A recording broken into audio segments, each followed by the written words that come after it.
Shalom Bapak Ibu Saudaraku yang dikasihi oleh Tuhan Yesus Kristus. Saya ingin menyaksikan tentang kuasa kegelapan ini ya, yang pernah saya alami ya. Kuasa setan itu, kuasa iblis itu memang ada dan nyata. Dan kuasa Allah itu nyata ya, begitu nyata bagi kita anak-anak Tuhan ya. Jadi kuasa setan, kuasa Allah itu nyata ya bagi kita ini manusia.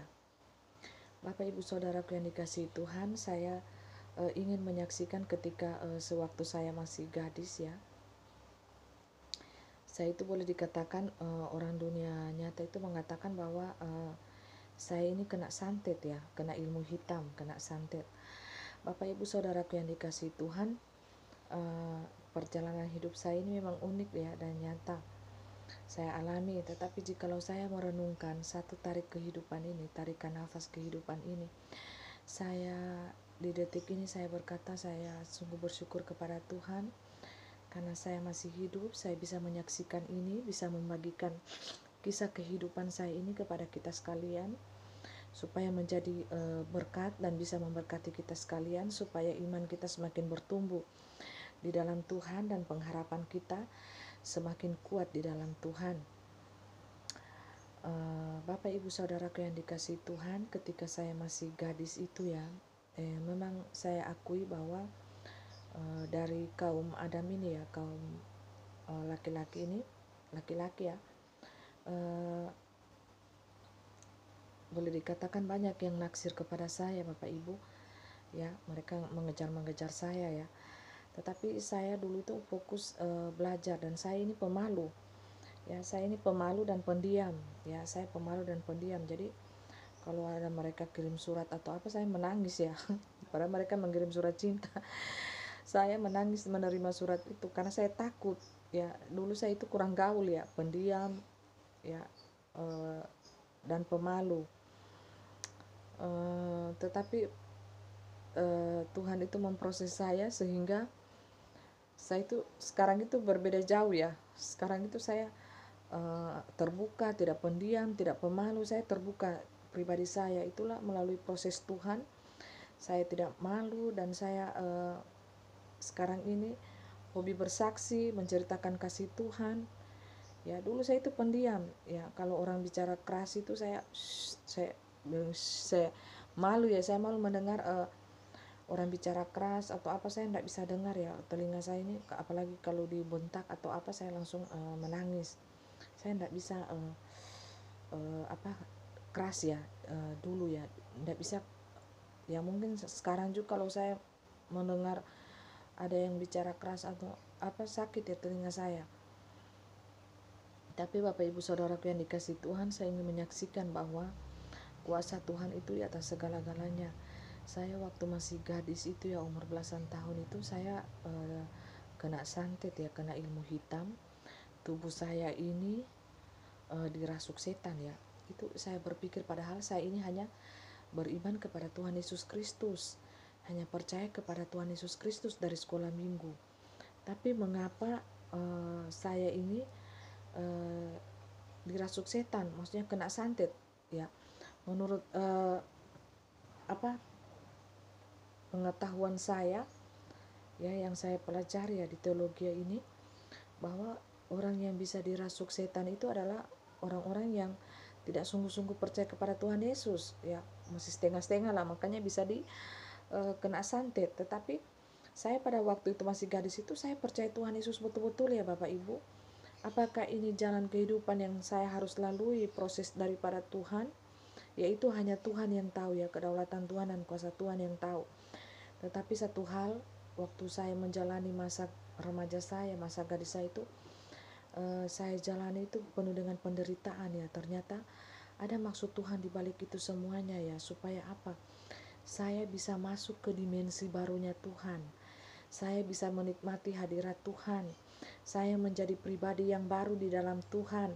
Saya tidak lagi mengejar dunia ini ya, tetapi saya mengejar hal-hal yang di atas, hal-hal supranatural, spiritual. Bapak Ibu Saudaraku yang dikasihi Tuhan, jikalau saya tarik ulur ya kehidupan saya ini, saya melihat saya dididik dari keluarga yang pebisnis ya, keluarga pengusaha, dan kedua orang tua saya itu menginginkan bahwa ketiga anaknya ini harus menjadi pengusaha yang handal ya. Tetapi saya satu-satunya di antara tiga bersaudara, saya memilih menjadi hamba Tuhan ya. Karena apa? Karena saya banyak hal yang saya alami dan banyak hal yang saya lihat ya, yang terjadi di alam supranatural spiritual itu bertentangan dengan dunia nyata ini ya, sangat bertolak belakang. Jadi saya lebih berat dan lebih memilih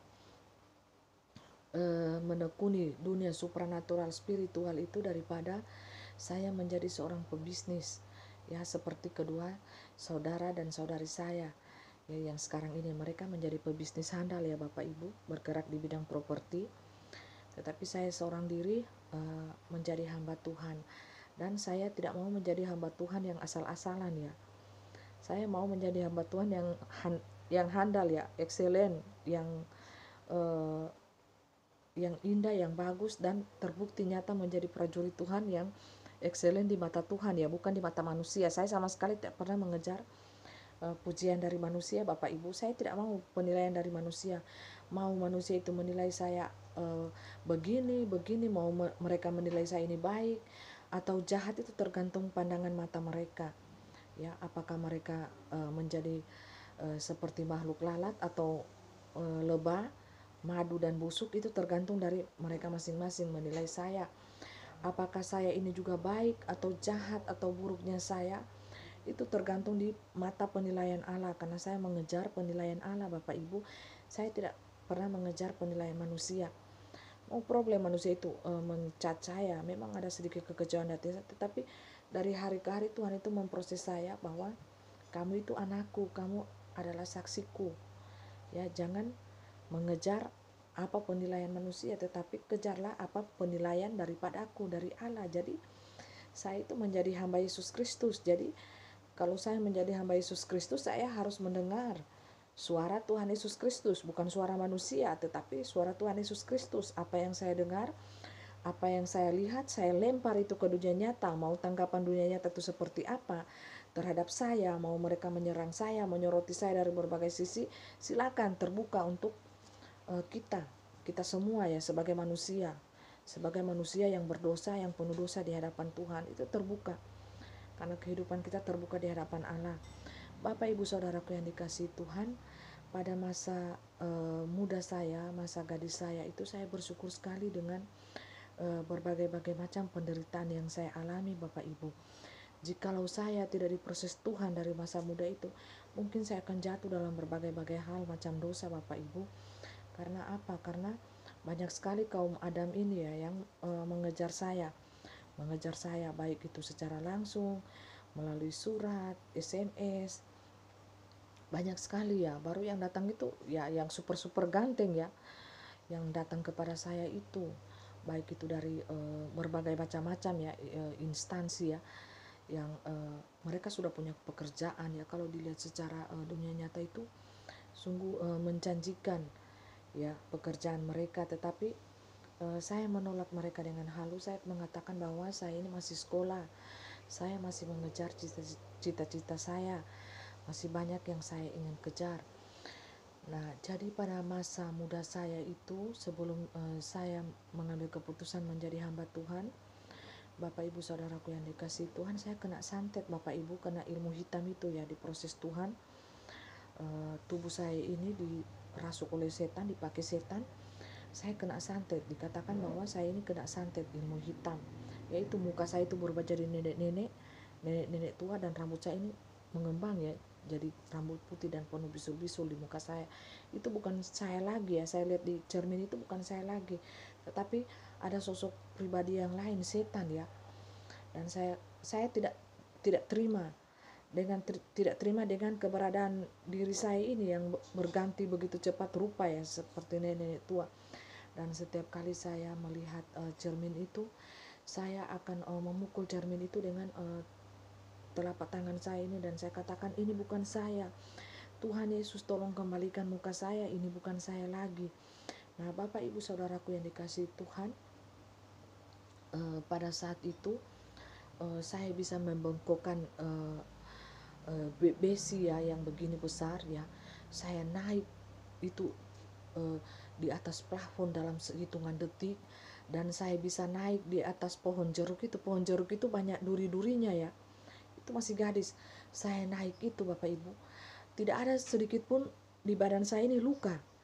Tak coret pun tidak ada, berdarah pun tidak, padahal itu pohon itu tinggi ya, pohon jeruk yang jeruk nipis itu yang penuh duri-duri itu. Sampai terheran-heran ya semua orang melihat saya, ih kenapa anak ini bisanya kok enggak luka ya, padahal orang itu hanya jolo ya, cungkel itu jeruk itu, tapi saya panjat naik di atas pohon itu dan tidak ada luka sama sekali ya, tidak ada tacoret di kulit saya, tidak ada tacoret ya, padahal pohonnya itu penuh dengan duri-duri. Itu tidak masuk logika Bapak Ibu. Nah, dan di tubuh saya ini, Bapak Ibu, ini leher saya ini apa? Bergelembung, ya, tetapi keras, kayak bisul-bisul, bengkak-bengkak begini, keras dan ditindis. Ya, ternyata itu biak-biak laut ya, kerang-kerang laut itu Bapak Ibu, kerang-kerang laut itu yang masih hidup, ada yang panjang, ada yang bulat, itu berjalan di leher saya, berjalan.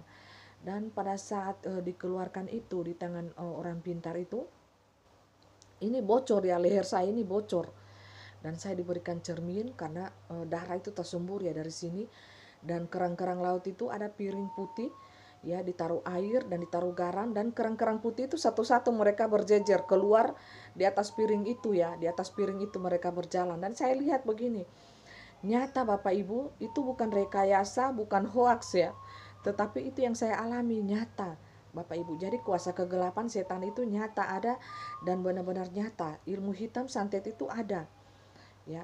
Tetapi yang saya berpikir kenapa saya kena ya, dan saya belajar orang yang kena itu bahwa orang yang tidak sungguh-sungguh. Tetapi saya pada saat itu saya sungguh-sungguh ya, beriman kepada Tuhan Yesus, hanya percaya kepada Tuhan Yesus. Karena saya rajin masuk sekolah minggu, sampai remaja saya rajin beribadah ya, mengikuti sampai persekutuan ibu-ibu pun saya ikuti ya, mengikuti dengan mami saya ya, yang kalau sore-sore pergi di persekutuan ibu-ibu. Nah, jadi Bapak Ibu Saudaraku yang dikasih Tuhan, itu yang saya alami. Saya kena santet ya pada saat itu, dan keluarlah kerang-kerang laut ini, dan kulit kepala saya ini kalau di begini-begini itu kayak seperti balon, lembek ya, lembek. Dan kaki saya ini mengeluarkan rambut sekitar 2 meter. Jadi ada orang yang tarik-tarik itu rambut ya, dikeluarkan dari kaki saya ini. Lumpuh saya Bapak Ibu, 1 minggu saya lumpuh. Saya lumpuh, masuk di rumah sakit, enggak didapat penyakitnya. Dokter pun angkat tangan, di CT scan itu sehat, badan saya itu sehat 100%. Tetapi yang anehnya ini, dokter bilang kok aneh ya, anak ibu ini aneh ya, adik ini aneh ya, ini bukan ilmu rumah bukan penyakit rumah sakit ya, ini ibu pergilah ke orang pintar, ini penyakit orang pintar ya, hanya orang pintar yang bisa menyembuhkan penyakit seperti ini, karena dideteksi secara dunia medis itu tidak dapat Bapak Ibu ya. Di rekam medis saya itu sehat, seluruhnya sehat, di CT scan sampai berapa kali ini ya, masuk di alat yang besar itu, di ronsen, semuanya sehat. Tetapi saya lumpuh, dan ini bengkak semua, ini tidak bisa makan, saya tidak bisa makan selama 1 minggu lebih ya. Dan saya lumpuh, dan itu dikeluarkan rambut itu, saya terek-terek, bukan terek-terek sakit, terek-terek gara-gara geli. Rambut itu ditarik dari kaki saya ya, sehingga pada saat dikeluarkan itu ya, dibaca doa, saya sembuh. Nah, saya sembuh, tetapi yang terjadi kemudian, di mulut saya ini keluar lagi batu, tiga batu ya, 3 batu laut itu keluar dari mulut saya. Itu malam Jumat ya terjadi. Saya sementara makan bersama keluarga, tiba-tiba menyembur darah itu keluar dari mulut saya. Dikira saya ini TBC ya, muntah darah. Padahal darah itu pada saat saya berbicara, darah itu tersembur dari lidah saya ini ya. Rupanya di lidah saya ini ada 3 batu ya, keluar dari lidah saya ini. Dan lubang, lidah saya ini lubang Bapak Ibu, sini 1, di samping ini 2 lubang. Dan itu mengeluarkan darah yang sangat kencang ya, seperti air keran itu. Jadi makanan yang sudah habis dimasak, ada beberapa macam di atas meja makan itu mami saya masak, itu seketika ndak dibuang semua ya Bapak Ibu, dikasih anjing untuk makanan anjing. Karena apa? Karena makanan itu sudah bercampur dengan darah yang keluar dari lidah saya. Bingung ya orang-orang pada saat itu melihat saya ya, keluarga saya bingung ya. Tiba-tiba ya Bapak Ibu, tersembur darah dari lidah saya. Dan mami saya itu langsung menyimpan ketiga batu itu, dikira mustika lidah ya, disimpan di lemari, ditaruh di perhiasan, kotak perhiasan. Dan besoknya itu rencana mami saya itu akan bawa ke toko perhiasan, akan dicek ini mustika lidah ini apa, berharga tidak, mau dicek seperti itu ya. Tetapi yang anehnya pada besok paginya tiga batu itu hilang ya Bapak Ibu, padahal di lemari itu sudah dikunci dan di kotak perhiasan itu hilang, tidak ada apa-apa di situ, padahal sudah disimpan di situ. Aneh ya, mami saya itu sambil bongkar-bongkar, kok bisa hilang ya, aneh ya, karena itu mistik ya Bapak Ibu, hilang, gaib ya, gaib. Nah jadi Bapak Ibu saudaraku yang dikasihi Tuhan, yang bisa menyembuhkan diri kita sendiri itu ya, saya diberikan proses itu yang saya lalui. Saya juga tidak habis pikir, tetapi itu yang saya alami Bapak Ibu. Karena pada saat itu dipanggil beberapa hamba Tuhan, pendeta ya, pada saat itu saya ingat sekali mereka membantu saya, mendoakan saya, ada yang lari, ada yang siap. Tetapi bukan mereka, intinya bukan mereka yang mengeluarkan setan itu ya. Banyak yang angkat tangan yang tidak mampu, mereka bilang setan ini luar biasa yang berdiam di dalam badan saya ini. Orang katakan setan nomor 1 ya, itu Lucifer itu. Tetapi puji nama Tuhan, yang bisa mengeluarkan setan itu dari dalam tubuh kita itu adalah iman kita sendiri Bapak Ibu. Iman kita sendiri, tergantung diri kita sendiri. Kita diberikan proses itu, kita ditimpa proses itu, ditimpa masalah itu, musibah itu yang harus kita jalani. Yaitu ada proses Tuhan yang jalan di sana ya. Saya melihat itu semua, saya merenungkan sampai di detik ini.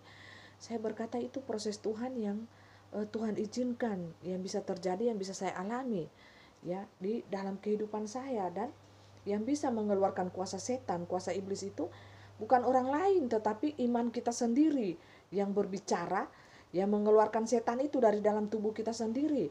Hamba Tuhan pendeta itu hanya membantu, mengarahkan.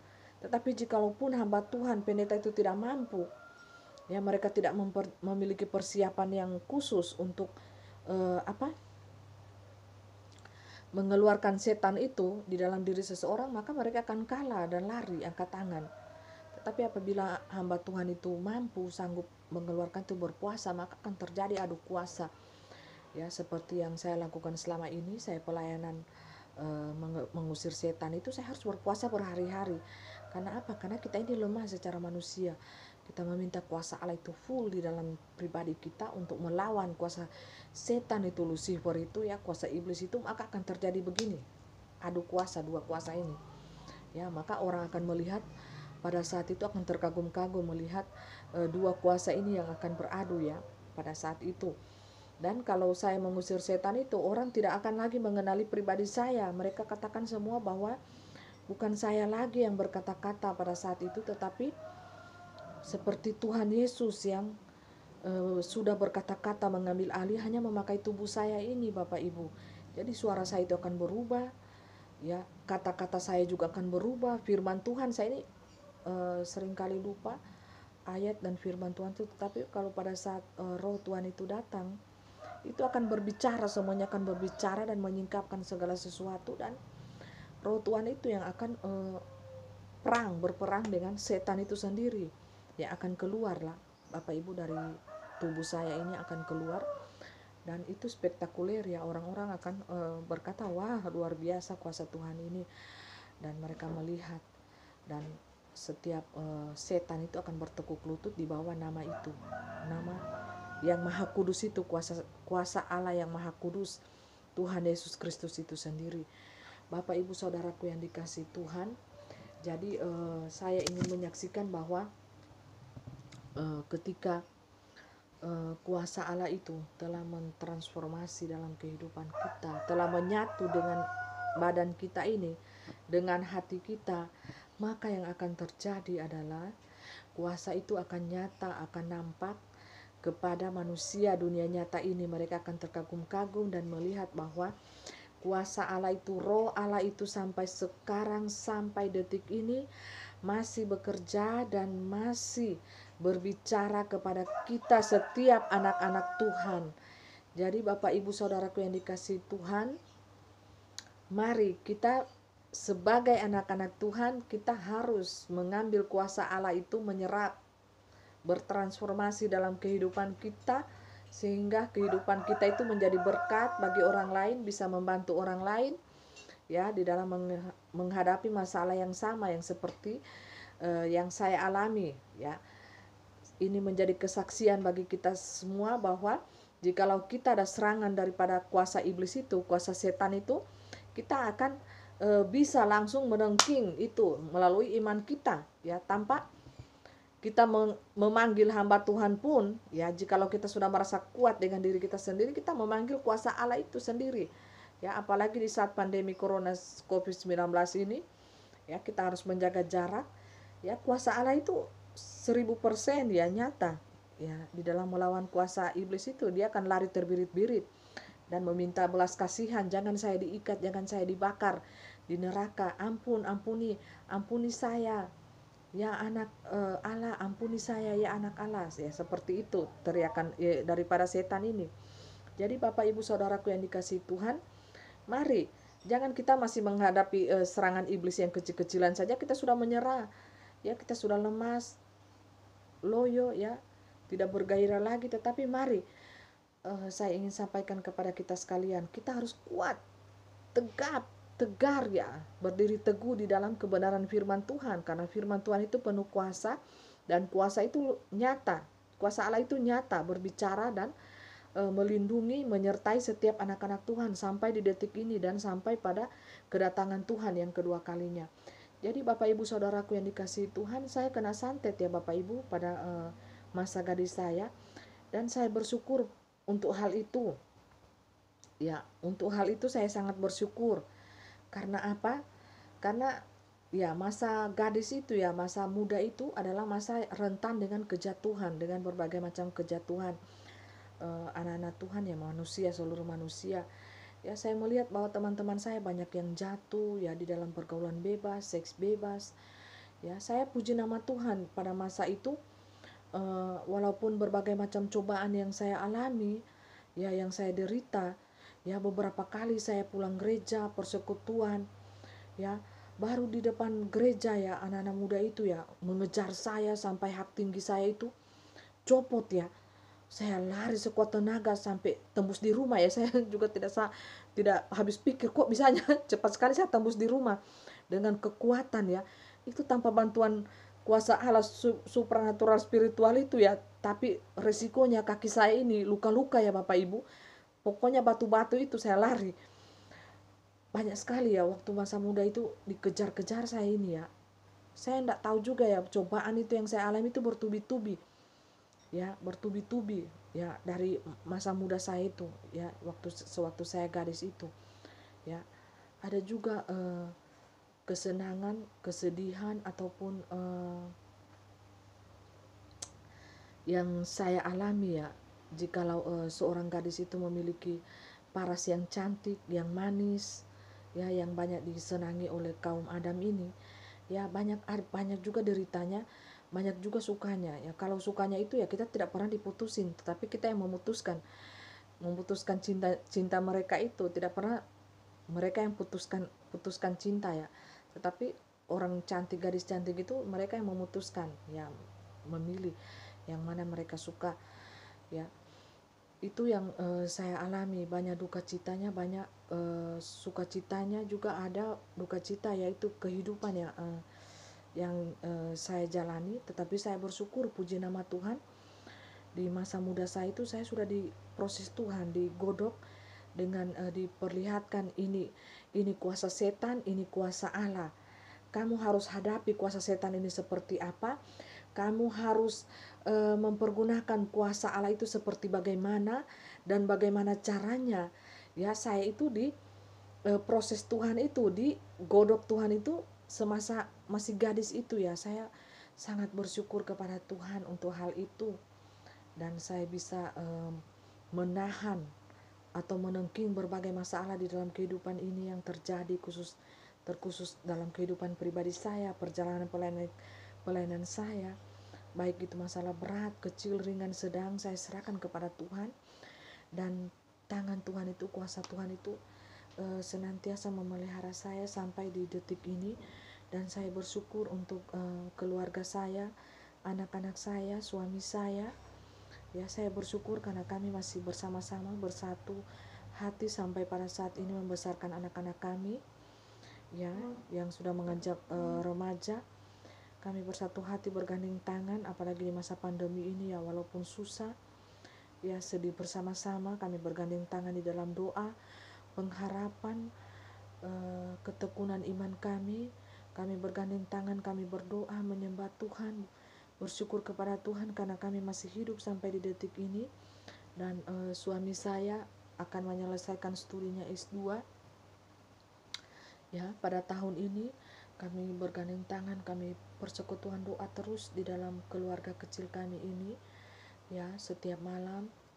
Dan saya terkhusus setiap saat saya, Tuhan terima kasih saya masih hidup sampai di detik ini. Saya bersyukur untuk setiap tarikan nafas yang saya tarik ini ya Bapak Ibu. Walaupun jujur saja secara manusia kadangkala datang kekhawatiran, datang kegelisahan dalam hati saya.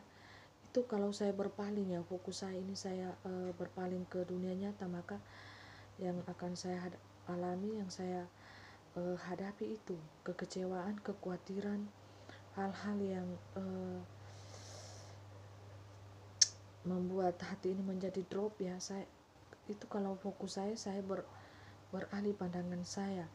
Tetapi jikalau cepat saya itu memutar pandangan saya itu, saya fokuskan kepada Allah. Tuhan, betapa baiknya Engkau.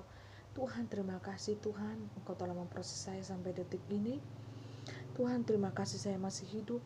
Terima kasih Tuhan untuk keluarga yang ada pada saat ini. Mereka mengasihi saya, mencintai saya, anak-anak saya. Saya masih punya tanggung jawab yang besar untuk membesarkan mereka, ya, membimbing mereka kepada jalan Tuhan dengan sungguh-sungguh, menuntun mereka setiap saat di dalam kebenaran firman Tuhan. Masih banyak Bapak Ibu PR yang harus saya kerjakan di dalam tengah-tengah dunia ini. Saya harus cepat-cepat merubah fokus pandangan saya, pikiran saya, hati saya ini kepada Tuhan.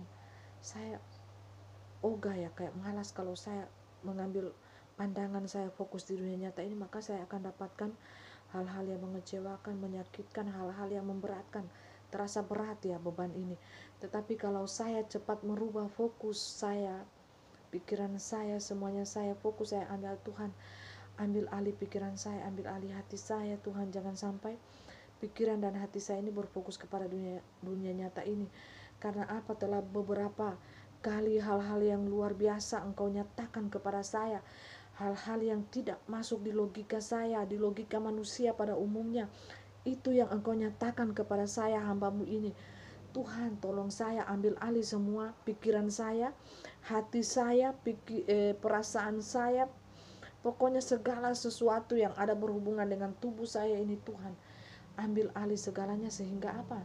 Yang saya dapatkan itu adalah sukacita, damai sejahtera, kebahagiaan, ketenangan, dan hati saya ini bernyanyi puji-pujian, syukur, terima kasih karena proses Tuhan yang luar biasa yang saya alami ya.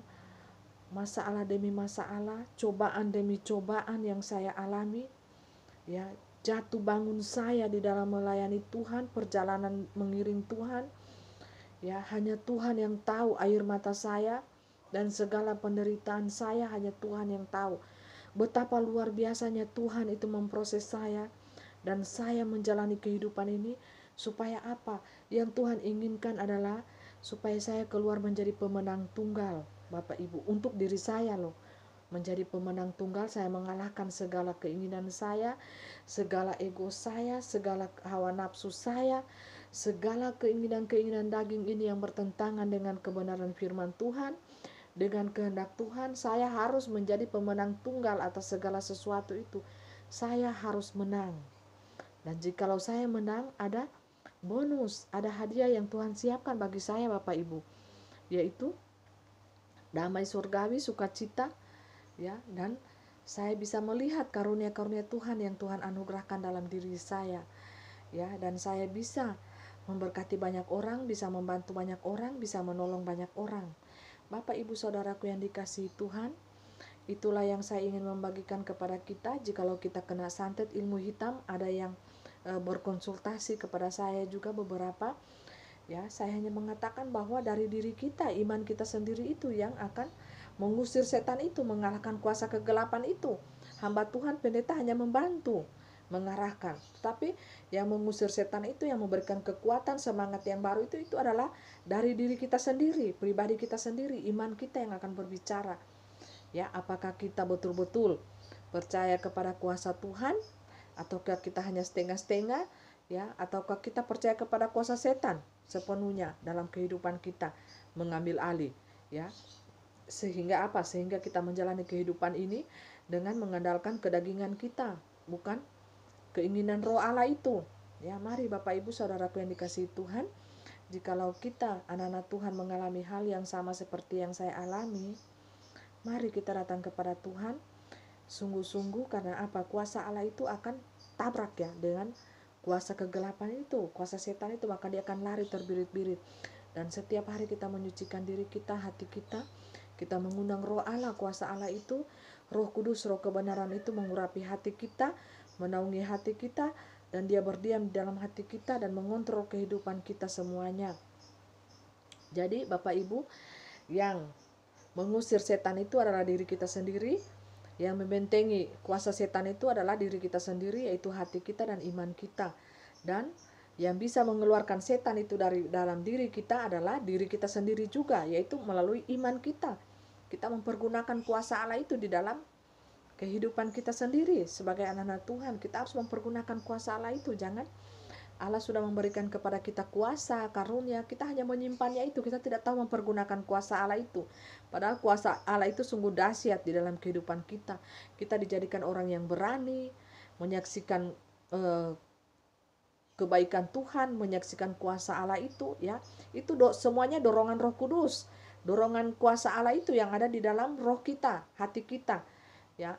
Jikalau kita tidak memiliki dorongan Roh Kudus, roh Allah itu, maka kita akan menjadi anak-anak Tuhan yang berdiam diri, duduk, diam, manis, dan dengar, tidak berbuat apa-apa. Tetapi jikalau Roh Kudus itu telah bekerja di dalam diri kita, dia yang merubah hidup kita, cara pandang kita, paradigma kita memandang kehidupan ini, maka Roh Kudus itu akan memampukan kita menjadi pribadi yang berani menyaksikan kebaikan Tuhan, menyaksikan kabar sukacita surgawi itu, ya, kepada orang lain, sesama kita. Kita terbeban dengan jiwa-jiwa sesama kita, roh-roh sesama kita. Kita ingin mereka juga ada bersama-sama dengan kita di kerajaannya yang surganya yang kudus. Ya, kita ingin melihat mereka ada dengan kita, menyembah memuji Allah yang maha kudus itu. Kita tidak ingin mereka itu masuk dalam kerajaan setan, ya. Dalam itu beban sebagai anak-anak Tuhan yang telah Tuhan kuduskan, urapi dengan kuasanya Roh Kudus. Tuhan memakai anak-anak Tuhan itu untuk menjangkau jiwa-jiwa yang masih dalam kegelapan cengkraman setan ini, supaya mereka bebas dan mereka dimurnikan imannya, dan bersama-sama kita akan masuk ke dalam kerajaannya yang maha kudus. Biarlah sukacita Allah Bapa Surgawi itu menaungi kita, dan kita hendaklah mengiringi Tuhan dengan sukacita dan damai sejahtera daripada Allah Bapa Surgawi. Dan kita senantiasa mengandalkan Tuhan dalam hidup kita, dan kita senantiasa menyampaikan kabar sukacita surgawi itu bagi sesama kita, bagi teman kita, bagi keluarga kita. Karena apa? Karena kita sayang mereka, kita mengasihi mereka, ya, supaya mereka boleh percaya mengenal jalan yang lurus itu hanya melalui Tuhan Yesus Kristus, Nabi Isa anak Maryam yang maha kudus. Biarlah kemuliaan Tuhan, sukacita surgawi itu terpancar bagi kita anak-anak Tuhan, dan biarlah kita menjadi lilin-lilin yang kecil di tengah-tengah kegelapan dunia ini, dan kita bisa membawa jiwa-jiwa yang belum mengenal Tuhan Yesus Kristus itu kepada jalan kebenaran, jalan yang lurus itu, karena jalan yang lurus itu hanya melalui Tuhan Yesus Kristus. Nabi Isa anak Maryam berkata bahwa akulah jalan dan kebenaran dan hidup. Barang siapa yang percaya kepadaku, ia tidak binasa tetapi beroleh hidup yang kekal. Terpujilah nama Tuhan, firman Tuhan yang sungguh indah bagi kita. Biarlah jiwa-jiwa yang belum mengenal Tuhan itu boleh menemukan jalan yang lurus, jalan yang kebenaran, terang dunia itu, dan dia boleh menerangi hati mereka masing-masing, dan mereka boleh melihat jalan yang lurus itu, jalan Tuhan, jalan sukacita sorgawi itu penuh kebahagiaan, hanya berada di jalan Allah, yaitu Yesus Kristus sendiri yang telah menebus, mengorbankan dirinya di atas kayu salib untuk menebus, menyucikan dosa-dosa kita manusia yang penuh dengan segala macam pemberontakan ini, baik pemberontakan di pikiran, di hati, dan perbuatan kita. Terpujilah nama Tuhan. Biarlah segala makhluk, segala yang ada di dunia ini, biarlah semuanya bersorak-sorak memuji nama Tuhan. Haleluya. God bless you all.